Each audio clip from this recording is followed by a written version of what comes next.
it would be equally breathtaking if we were to say the Justice Department, turn over to Congress all your files. My first reaction when we got the request, turn over all your files to us, was, why don't you have your own damn files?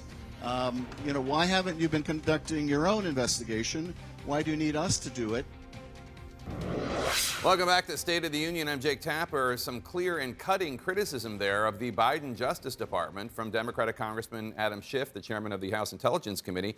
Schiff calls Attorney General Merrick Garland's approach to investigating January 6th very slow, just ahead of his own committee's hearing coming up. Joining us now, the Select Committee member and chair of the House Intelligence Committee, Congressman Adam Schiff of California. Mr. Chairman, you really put the Justice Department on blast over its handling of January 6th. There are signs that the Justice Department's investigation is ramping up, but it seems like you think it may be too little, too late. What more do you want Garland and the DOJ to be doing that they're not doing, apparently? Well, I hope it's not too little, too late, but it has been very slow, in my view, in coming. We're now more than a year and a half after the events of January 6th, and still there seem to be, at least from what we can gather in the public record, areas that the Justice Department hasn't fully investigated. The Justice Department knew, for example, that Donald Trump was on the phone to the Secretary of State in Georgia, demanding that Secretary find 11,780 votes that don't exist. And had that information for a long time, and I don't think that should be left to the Fulton County District Attorney alone.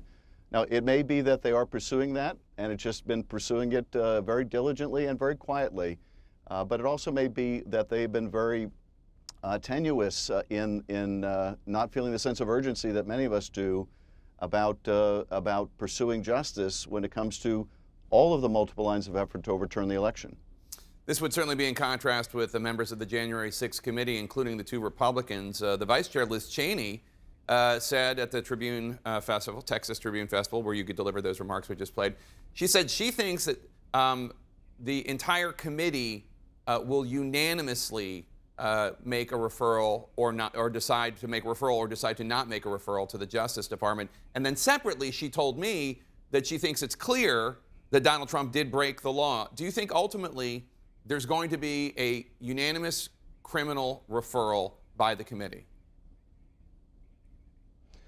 We operate with a high degree of consensus and unanimity. It will be certainly, I think, my recommendation, my feeling that we should make referrals, but we will get to a decision as a committee, and we will all abide by that decision, and I will join our committee members if they feel differently.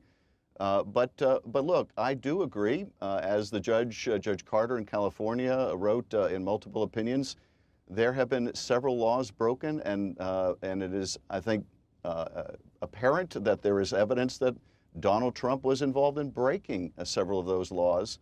And I think when Congress does find evidence that people have broken the law, it is not always the case that it makes a referral, but in circumstances like these, I think that's the better part of the argument. Congresswoman Cheney also said at the Texas Tribune Festival that the committee has obtained 800,000 Secret Service communications from the period surrounding January 6th. She suggested that they indicate that not every Secret Service agent that has testified has told the truth. Can you tell us what the messages show? Do they back up the story that Cassidy Hutchinson said, that then White House Deputy Chief of Staff Ornato told her that there was a violent confrontation between President Trump and his Secret Service detail in the presidential vehicle? I found her enormously credible and courageous as a witness. I have yet to see anything that has dissuaded me from that view, that she was being candid with what she saw and what she was told by others. So I have remained, very confident of her testimony and what she said. And yes, I do have questions about the testimony of others and whether they show the same candor. In terms of the records that we've obtained, we are still going through them because they are very voluminous. I will say they're not a substitute for having the text messages that were apparently erased from those devices. And we are still investigating how that came about and why that came about. And I hope and believe the Justice Department on that issue is also looking at whether laws were broken and the destruction of that evidence. But we do have a mountain of information that we need to go through. But I think it's fair to say that it won't be a complete substitute for some of the most important evidence, which would have been on those phones. As someone who handles classified information on a regular basis, I do want to get your reaction to something Donald Trump said this week. Take a listen.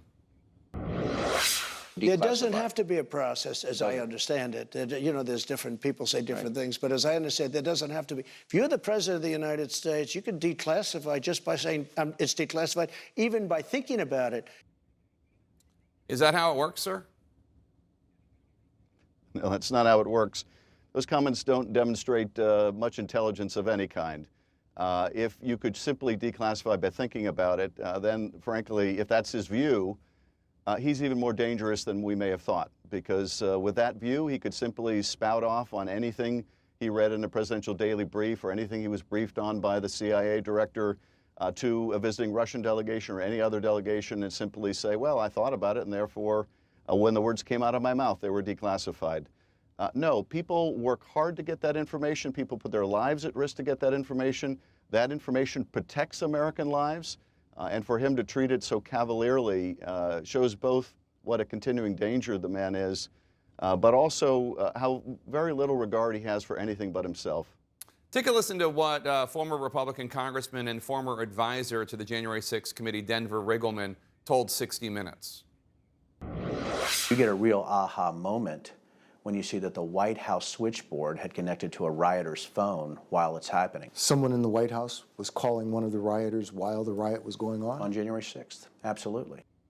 Now, CNN's reporting is that the call lasted only 9 seconds and was not placed by a White House switchboard. It was a landline call from the White House to a cell phone registered to a rioter. Do you see this call as significant to your investigation? You know, I can't comment on the particulars. I can say that, you know, each of the issues that Mr. Riggleman raised during the period he was with the committee, which ended, you know, quite some time ago, we looked into. And one of the things I think that has given our committee credibility is we've been very careful about what we say, not to overstate matters, not to understate matters. And without the advantage of the additional information we've gathered since he left the committee, you know, I think poses real risk to be suggesting things. So we've looked into all of these issues. You know, some of the information we have found in various issues we'll be presenting to the public for the first time in the hearing coming up. It will be the usual mix of information in the public domain and new information woven together to tell the story about one key thematic element of Donald Trump's effort to overturn the election. So your committee is going to hold its first public hearing in more than 2 months coming up. How much new information are we going to see Wednesday, and what will the focus of the hearing be? You know, we're not disclosing yet what the focus will be. You know, I can say that as this may be the last hearing of this nature, that is one that is focused on sort of the factual record, I think it'll be potentially more sweeping than some of the other hearings, but it too will be, you know, very thematic. It will tell a story about a key element of Donald Trump's plot to overturn the election. And the public will certainly learn things it hasn't seen before, but it will also understand information it already has in a different context by seeing how it relates to other elements of this plot. So I think it will be, as the others, a hearing worth watching. And I hope we'll, you know, additionally, down the road, have a hearing to explore our findings and our recommendations going forward to protect the country. All right, the chairman of the House Intelligence Committee, Congressman Adam Schiff, Democrat of California, thank you so much for your time today, sir.